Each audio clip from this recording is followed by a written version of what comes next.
State sentinel में आपका स्वागत। मैं हूं रविंदर सिंह। 8 जून आने वाले इतवार को चैम्बर के इलेक्शन होने जा रहे हैं।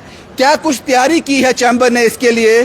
क्योंकि पिछली बार के इलेक्शन आप सबको याद होंगे, थोड़े सवाल उठ गए थे उस पर। शायद इस बार वहां से कुछ लेसन लिया गया हो। क्या कुछ तैयारी हो जा रही है, वो सब चीजें मैं आपको बताने जा रहा हूं। किस तरह से ये इलेक्शन कंडक्ट किए जाएंगे। एक बार फिर से चैम्बर ने ये डिसाइड किया है कि उसके इलेक्शन अपने ही प्रेमिसेस में होंगे, अपनी ही बिल्डिंग में होंगे। ये जो आप तस्वीरें देख रहे हो, ये उसी की तैयारियां चल रही हैं। ये टेबल क्यों लगे हैं, कहां से एंट्री होगी, कैसे बैलेट बॉक्स तक पहुंचा जाएगा, जो लोग होंगे, जो कंटेस्टेड होंगे, जो मेंबर होंगे, कहां तक कैसे पहुंचेंगे, वो सारा डेमो एक बार कोशिश करेंगे कि आपके साथ शेयर कर सकें, क्योंकि ये मोस्ट इंपॉर्टेंट है। क्योंकि पिछली बार चैम्बर के इलेक्शन में सवाल उठे थे। शायद चैम्बर ने इस बार कुछ और तैयारियां की हों, वो सब आपके साथ साझा करने जा रहा हूं। मेरे साथ इस वक्त चैम्बर के सिटिंग प्रेसिडेंट हैं अरुण गुप्ता साहब। अरुण साहब, क्यों ना 8 जून 2025 को जो चुनाव होने जा रहे हैं चैम्बर के, उसको एक बार जिया जाए, एक बार उसका डेमो किया जाए। देखिए, ये जो डेमो है बेसिकली ये तो इलेक्शन जो प्रेसिडेंट हैं, जो उनकी टीम है, उन्हीं को ये शेयर करना चाहिए। लेकिन आप आए हैं, जिस तरह से हमें कन्वे किया गया उनके द्वारा कि हम ये जो है इंतज़ाम जो है वो कर रहे हैं, तो मैं आपके साथ शेयर कर रहूँगा कि भाई किस तरह के जो इंतज़ाम हैं, ताकि बिल्कुल इस तरह से लगे कि कोई किसी तरह की कोई गड़बड़ नहीं हो सकती। बिल्कुल फ्री एंड फेयर इलेक्शन होगी। मेंबर्स की सुविधा, मेंबर्स जो हैं यहाँ पर आकर के परेशान ना हो, उस बात की भी चिंता जो है इस बार इलेक्शन टीम ने की है। तो मैं बहुत सारी चीज़ें जो मुझे जानकारी जो है वो दी गई है, उसके मुताबिक मैं आपके सामने शेयर करूँगा। ये वो जगह है, यहाँ पर गाड़ियाँ पार्क होती हैं, जो चैम्बर के लोग आते हैं। इसको अभी एक बड़ा टेंट लगा दिया गया है, ये कुछ टेबल लगाए गए हैं। पहले ये बताएं, स्टार्टिंग पॉइंट यही रहेगा जी? वहाँ से एंट्री है। ये देखिए, ये जो हमारा LIC का ऑफिस है, वहाँ से हमने एंट्री दी हुई है। वहाँ से मेंबर्स जो हैं वो एंट्री करेंगे, और यहाँ पर आने के बाद जितने भी मेंबर यहाँ पर आएंगे, जिनके पास कार्ड होगा, जो कार्ड इशू किए गए हैं, इनकेस अगर कोई प्रॉब्लम आती है तो इलेक्शन प्रेसिडेंट जो हैं उन प्रॉब्लम को भी हल करेंगे। लेकिन जिनके पास कार्ड हैं, ये 7 टेबल जो हैं वो इसलिए बनाए गए हैं कि हम लोग जो हैं यहाँ पर आने के बाद पता लगे कि वेरीफाई हों कि क्या एक्चुअल में ये कार्ड जो हैं उसी व्यक्ति के हैं जो कार्ड होल्डर है, जो लेकर के आया है। ये 7 टेबल जो है वेरिफिकेशन काउंटर है। बिल्कुल, ये वेरिफिकेशन काउंटर है। कौन लोग बैठेंगे यहाँ पर? हमारे जो उन्होंने डिसाइड किए हुए हैं, इलेक्शन टीम ने जो लोग उन्होंने डिसाइड किए होंगे, बहुत सारे मेंबर्स जो हैं उनको कांटेक्ट किया गया होगा, वही लोग जो हैं यहाँ पर बैठेंगे। और किसी भी टेबल पर कोई भी मेंबर, कोई भी व्यक्ति जो है किसी भी टेबल पर जा कर के अपना कार्ड जो है उसको आइडेंटिफाई करवा सकता है। आइडेंटिफाई करवाने के बाद एक स्टैंप लगेगी। हाँ, यहीं से उसको स्टैंप लगेगी कि कार्ड वेरीफाइड। जब कार्ड जो है जो उन्होंने यहाँ पर लाया होगा, उसको वेरिफिकेशन हो जाएगी, उसके बाद यहाँ से उनका एंट्री पॉइंट है अंदर की। मैं मेंबर हूँ, मैंने यहाँ पर वेरिफिकेशन करा लिया, स्टैंप लग गया, ये पेपर मैंने हाथ में पकड़ लिया, व्हाट नेक्स्ट? यहाँ से वो अंदर की तरफ जाएंगे। मुझे समझ लीजिए मैं मेंबर हूँ और मैं वोट डालने जा रहा हूँ। अगर इन केस अगर लाइन लगी है, यहाँ बैठने का इंतजाम होगा उन मेंबर्स के लिए, ताकि लाइन के अंदर खड़े होने में किसी को असुविधा ना हो, उसका पूरा कोशिश जो है वो की जा रही है। मेरा नंबर आ गया, मुझे अब अंदर जाना है। अभी अंदर जो है यहाँ पर 4 टेबल लगे होंगे। ये एंट्री गेट है। ये एंट्री गेट है। 4 टेबल लगे होंगे, और वो 4 टेबल जो हैं वो बैलेट पेपर जो है वो इशू करने के लिए होंगे। अभी मैं वहाँ पर जहाँ पर वोट कास्ट करना है वहाँ नहीं पहुँचा, अब मैं अंदर आ गया। यहाँ पे 4 टेबल होंगे। यहाँ पर 4 टेबल होंगे। क्या रोल होगा उनका? इस एरिया में वो कार्ड देखेंगे कि भाई वहाँ से स्टैंप लग करके वेरिफिकेशन लग करके आई है। अगर वो वेरीफाइड हैं, वो अंदर आएंगे, यहाँ से वो कार्ड उनको बैलेट पेपर जो है इशू किया जाएगा। कार्ड लेने के बाद यहाँ से बैलेट पेपर का मतलब होगा जिस पे स्टैंप लगा के कास्ट करना है। हाँ, जिसको कास्ट करना है मेंबर्स ने। मैंने इन 4 टेबलों से वो कंफर्म कर लिया, बैलेट बॉक्स पेपर ले लिया। ये 4 टेबल लग जाएंगे। यहाँ से किसी भी टेबल पे वो जा सकते हैं, यहाँ से वो बैलेट पेपर लेंगे और फिर उसके बाद अंदर की तरफ चले जाएंगे। ये आ गया हमारा यहाँ पर वोट कास्ट करना है, वो एरिया आ गया। ये वो एरिया आ गया। और ये डोर बंद रहेगा, ये डोर खुला रहेगा। हाँ। ये डोर खुला रहेगा। एंट्री किसको होगी यहाँ? एंट्री सिर्फ उसको होगी जो बैलेट पेपर वहां से लेकर के आएगा, जो वोट कास्ट करने आएगा। वो वोट कास्ट करने के लिए आएगा। उसके अलावा किसी को एंट्री नहीं होगी। एक जो इलेक्शन कमेटी का मेंबर इधर होंगे और एक जो डीसी ने जिसको भी यहाँ पर अपॉइंट किया होगा, चाहे वो तहसीलदार होंगे चाहे वो नायब तहसीलदार होंगे, वो यहाँ पर बैठेंगे। 2 लोग वो ऑब्जर्व करेंगे कि भाई कोई किसी किस्म की किसी को प्रॉब्लम तो नहीं हो रही, किसी को ये तो नहीं कहा जा रहा कि आप वोट जो है किसी की फेवर में कास्ट करो। मतलब यही चीज़ें रोकनी है ना। 2 लोग रहेंगे अंदर। 2 लोग यहाँ पर हो सकते हैं। एक टाइम में कितने लोग वोट कास्ट कर सकते हैं? 1 2 3 4 5 6 7 8 9 लोग। 9 जो हैं यहाँ पर ये लग जाएंगे यहाँ पर काउंटर।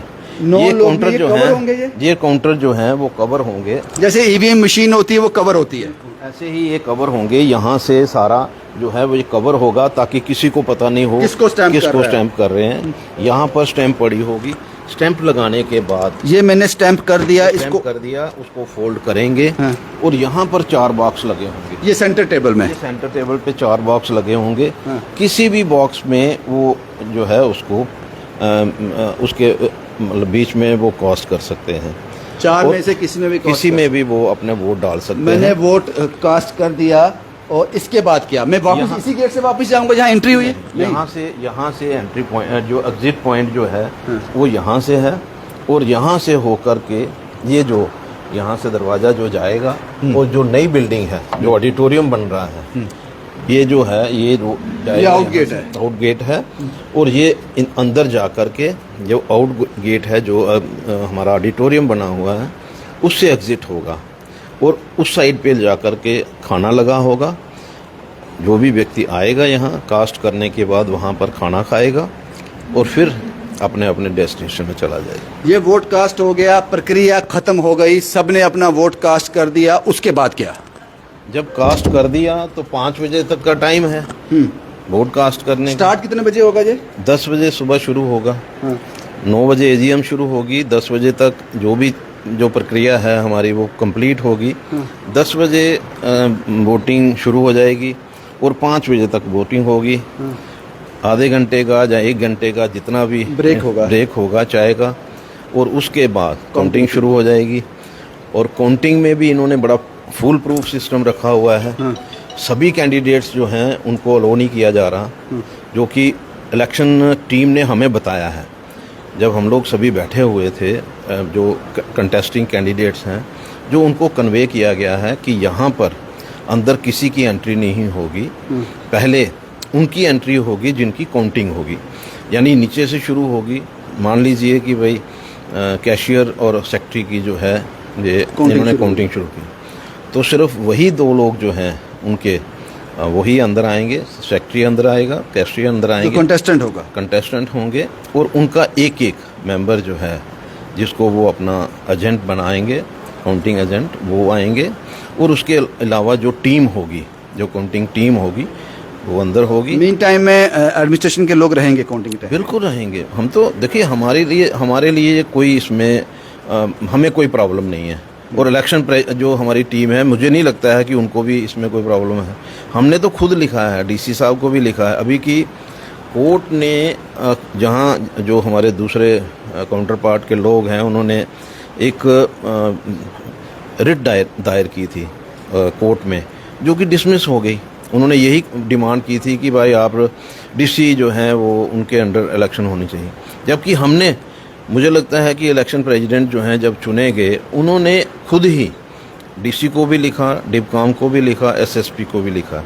एसएसपी को लिखा कि आप सिक्योरिटी दीजिए, डीसी साहब को लिखा कि आप सिक्योरिटी का भी इंतज़ाम करिए और कोई ऑब्जर्वर भी जो है उसको यहाँ अपॉइंट करिए ताकि एक प्रॉपर इलेक्शन जो है वो हो सके। क्योंकि यहाँ पर देखिए 3000-4000 मेंबर्स एट ए टाइम भी हो सकते हैं। तो मुझे लगता है कि बहुत सारे इंतज़ाम हैं बड़े फुल प्रूफ सिस्टम के साथ कि किसी को इस इलेक्शन में कोई मतलब कोई ऑब्जेक्शन नहीं हो किसी तरह की। अरुण जी, पिछली बार जो इलेक्शन हुए थे, रिजल्ट आए, उसमें बड़े सवाल पैदा हुए थे, तो उससे कुछ सीखा है, कुछ लेसन लिए हैं, या कुछ इंतज़ाम ऐसे किए गए हैं कि इस बार वो सवाल ना उठे, किसी को शक शुबा ना हो, इसके लिए कुछ ज़्यादा कदम उठाए गए हैं? देखिए रविंद्र जी, एक चीज़ जो है मैं आपको क्लियर करना चाहता हूँ, पिछली बार भी किसी को कोई ऑब्जेक्शन नहीं हुई काउंटिंग के वक्त में। पहले थोड़ी बहुत वहाँ पर क्यास हुआ, जो भी हैं चीज़ें क्लियर हो गई। वहाँ उस समय एसपी साहब थे, डीएसपी साहब थे, एडिशनल डीसी थे, वहाँ तहसीलदार थे, सब थे मिल कर के उस सिचुएशन को जो 10-15 मिनट के लिए वहाँ राइज हुई थी उसको कंट्रोल कर दिया गया। और उसके बाद भी पहले भी प्रॉपर चल रही थी, आगे भी प्रॉपर हुई। लेकिन काउंटिंग के बाद ना तो किसी ने ऑब्जेक्शन की और ना ही किसी ने सवाल उठाए कि भाई जो वोट पोल हुए हैं उसमें कोई गड़बड़ है या नहीं है। और जीतने के बाद जब हम लोगों को वहाँ पर अनाउंस कर दिया गया, उसके बाद भी किसी तरह का सवाल नहीं था। सर, मुझे लगता 14 महीने तक किसी ने सवाल नहीं उठाया। सर, मुझे लगता है इस पे बात न करें, हम सिर्फ डेमो की बात मैं डेमो की बात कर रहा हूं। इस बार सवाल ये है कि मैं इसलिए कह रहा हूँ कि इस बार जो इन्होंने बड़ा फुल प्रूफ, आगे क्या था कि जिसकी मर्जी करती थी वो अंदर चला जाता था और अंदर बैठ जाता था, इवन कैंडिडेट्स। इस बार तो इन्होंने मतलब जिस तरह का, अब मुझे नहीं पता उनका डिसीजन क्या रहेगा, डिसीजन तो इलेक्शन प्रेसिडेंट और उसकी टीम का होगा।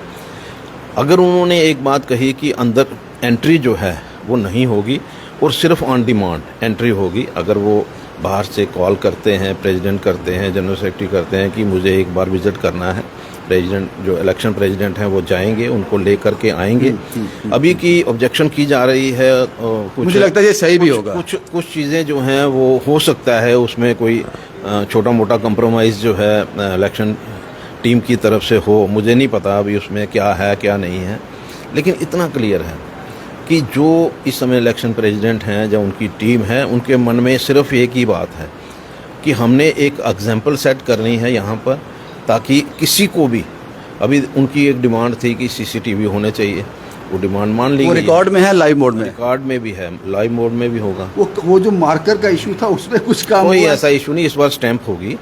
और स्टैंप जो है वो ही रहेगी, मुझे जो उन्होंने बताया। वो इशू खत्म हो गया। वो इशू पहले भी नहीं था, अभी नहीं है।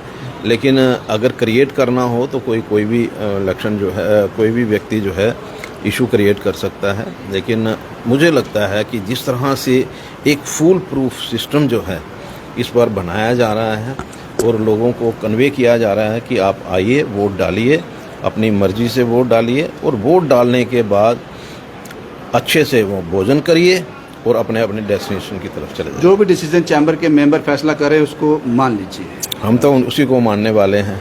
फिर एक सवाल हो रहा है मेरा आपसे, मान लीजिए 2 मिनट के लिए आपका काउंटर पार्ट में हूँ जो आपके खिलाफ इलेक्शन लड़ रहा हूँ, मैं बाहर बैठा हूँ, मुझे एक आपसे रिक्वेस्ट इलेक्शन जो प्रेसिडेंट है उनसे रिक्वेस्ट करनी है कि मुझे एक विजिट करना है अंदर, मुझे देख के आना, राउंड करके आना है, तो वो अवेलेबल है? वो ऑप्शन खुला है? बिल्कुल ऑप्शन खुला है, वो बिल्कुल ऑप्शन खुला है। बाकायदा इलेक्शन टीम के नंबर वगैरह जो हैं, प्रेसिडेंट के नंबर, वो डिस्प्ले होंगे। अगर किसी को किसी चीज़ की भी प्रॉब्लम आ रही है, किसी चीज़ का लग रहा है कि भाई कुछ ठीक नहीं हुआ, इमीडिएटली वो कॉल कर सकते हैं, ऑन डिमांड जो है उनको इनवाइट कर सकते हैं, और election president with in seconds जो है मुझे लगता है कि अवेलेबल होंगे। इलेक्शन टीम के मेंबर्स जो हैं वो अवेलेबल होंगे, ताकि ये जो चीज़ें हैं वो फिर से ना हो। ये जो सारी जानकारी हमारे साथ शेयर की, ये सारी जानकारी सभी मेंबर के साथ शेयर कर दी गई है कि ये प्रोसेस रहेगा? देखिए, ये जो चीज़ें हैं, ये हमारे जो दोनों टीमें जो कंटेस्टेंट हैं और जो एक इंडिपेंडेंट कंटेस्टेंट हैं, उनको बुला करके ये सारी चीज़ें शेयर क्लियर कर दी गई कि इस तरह का प्रोसेस अब उसमें कौन से पॉइंट्स जो हैं वो अलग अलग मतलब सिस्टम के साथ लोगों के बीच में मतलब जैसे कन्फ्यूज़न सा पैदा करने की बात जो है वो चल रही है। मुझे नहीं लगता है कि भाई इलेक्शन टीम जो है इस बार कोई भी मैसेज जो है पब्लिक में रखेगी कि भाई हम लोग जो हैं फ्री एंड फेयर इलेक्शन नहीं करवाएंगे। एक आखिरी सवाल है अरुण जी आपसे, मैं कहीं शनिवार को निकलने वाला था, मेरे ऑफिस ने बोला चैम्बर के इलेक्शन कवर करने के बिना आप नहीं जा पाएंगे, आपको इतवार को वो कवर करके ही आप मंडे, मैंने सारा अपना प्लान चेंज किया। अब मुझे ये बताओ कि मीडिया की जगह कहाँ है इस सारे इलेक्शन प्रोसेस में, मीडिया किस तरह से कवर करेगी इसको? देखिए, आज तक का जो हमारा सिस्टम रहा है, मीडिया को कभी भी काउंटिंग हॉल में जहाँ पर वोट कास्ट होते हैं उस हॉल में कभी भी एंट्री नहीं दी गई है। हाँ, मीडिया जो है बाहर जब काउंटिंग हो रही होती है, काउंटिंग का जो भी उस समय रूल है उसके मुताबिक चल रही होती है, तो बाहर लोगों को मैसेज आते रहेंगे, इनपुट्स आते रहेंगे, वो सब कुछ आएगा, वो डिस्प्ले होगा बाकायदा, वो सारा डिस्प्ले होगा कि भाई इतने वोट पड़े हैं, इतने वोट कास्ट हुए हैं और इतने जो हैं इस पार्टी को मिले हैं, इतने जो हैं वो दूसरी पार्टी को मिले हैं। जब जी की काउंटिंग शुरू होगी वो सारा डिस्प्ले होगा, बाहर कैमरे लगे होंगे और मतलब वो टीवी लगा होगा, उसमें सब आएगा। अरुण जी पूरी तरह से तैयार हैं, अरुण गुप्ता जी जो सिटिंग प्रेसिडेंट हैं पूरी तरह से तैयार हैं, रिजल्ट कोई भी आए? बिल्कुल, मैं देखो आखिर हम लोग जो हैं एक सिंसियरिटी से काम करते हैं, फैसला जो है वो मेंबर्स का होता है, जो मेंबर्स फैसला करेंगे हम उसको एक्सेप्ट करेंगे। हम लोग जो हैं लॉ अबाइडिंग लोग हैं, हम लोग जो हैं ऑर्गेनाइजेशन की जो एक वैल्यू है उसको समझते हैं।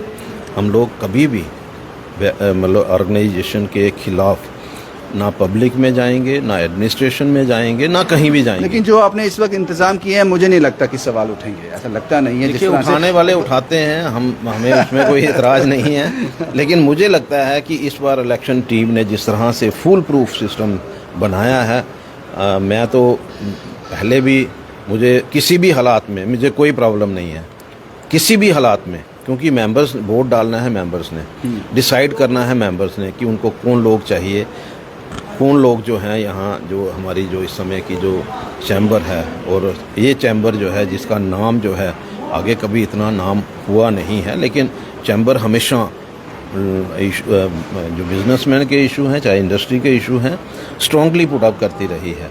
लेकिन इस बार की चैम्बर ये थी कि भाई हम हर व्यक्ति के लिए एंट्री जो है वो बिल्कुल नॉर्मल थी, हर व्यक्ति जो है वो चैम्बर के अंदर आ सकता था, और हमने यही कोशिश की है कि भाई लोगों को ये फीलिंग आए कि ये चैम्बर जो है ये सिर्फ़ और सिर्फ मेंबर्स की नहीं है, ये पूरे जम्मू शहर की है, बिज़नेस कम्युनिटी की है, इंडस्ट्री यूनिट्स की है। और मैं इतना ही आपके माध्यम से कहना चाहूँगा कि लोग अपनी जब भी वोट कास्ट करें अपनी सोच के साथ, समझ कर के साथ, और जो उनको लगे कि फीलिंग आए कि हर वक्त अवेलेबल हो। शुक्रिया बाजी, धन्यवाद। शुक्रिया। ये सिर्फ एक डेमो था, ये इंटरव्यू मुझे इलेक्शन प्रेसिडेंट का या फिर एडमिनिस्ट्रेशन के किसी आदमी का करना चाहिए था, वो अवेलेबल नहीं थे, तो मेरे पास लास्ट ऑप्शन था सिटिंग प्रेसिडेंट। मैंने इनसे गुजारिश की ही, पहले तो मना किया, लेकिन फिर हमारा कहने पे कि एक प्रोसेस हम लोगों को दिखा पाएंगे डेमो के जरिए से, वो एक कोशिश की हम लोगों ने। हम यही उम्मीद करते हैं कि इस बार रिजल्ट जो भी आए, कैंडिडेट जो मेंबर हैं चैम्बर के, जिसको भी अगले 2 साल के लिए अपना प्रेसिडेंट चुनते हैं, वो एक्सेप्टेंस होनी चाहिए। हालांकि जो हम देख पाए हैं कि जो डेमो हमने आपके साथ शेयर किया, मुझे लगता है कि ये एंट्री एग्जिट कितने लोग रहेंगे सब कुछ हमने आपके साथ एक री इलेक्शन कर दिया उससे पहले। बाकी फैसला आप कीजिए, हम उस दिन भी कवर करेंगे और मिनट मिनट की जानकारी आप तक पहुंचाते रहेंगे। शुभम कुमार के साथ Ravindra Singh, the state sentinel के लिए।